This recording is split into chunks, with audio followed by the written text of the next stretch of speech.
Trust in the Lord with all your heart and do not lean on your own understanding. In all your ways acknowledge Him, and He will make straight your paths. Proverbs 3 verses 5 and 6.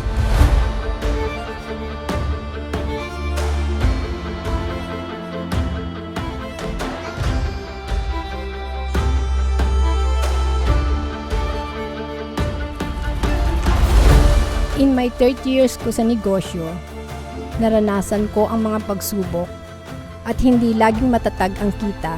Minsan, kahit may tradisyonal na negosyo, hindi garantiya ang seguridad.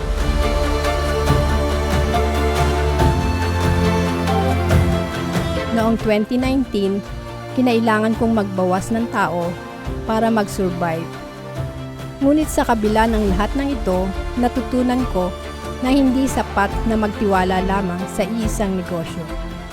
Nahanap ko ang bagong pag-asa sa I Am Worldwide, kung saan natutunan kong mag-diversify at magkaroon ng stable na kita.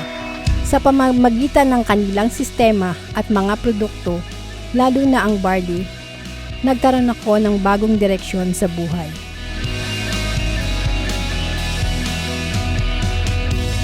Pinaalala ko sa aking sarili na ang mga salita ng Diyos na magtiwala sa Kanya at sundin ang Kanyang plano.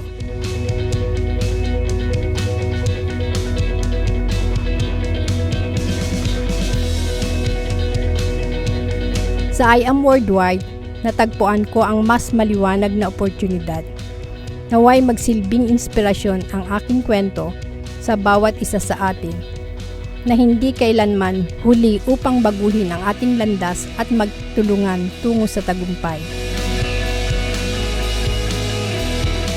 Ako si Lolita Evora, Agent of Hope, and I am Worldwide.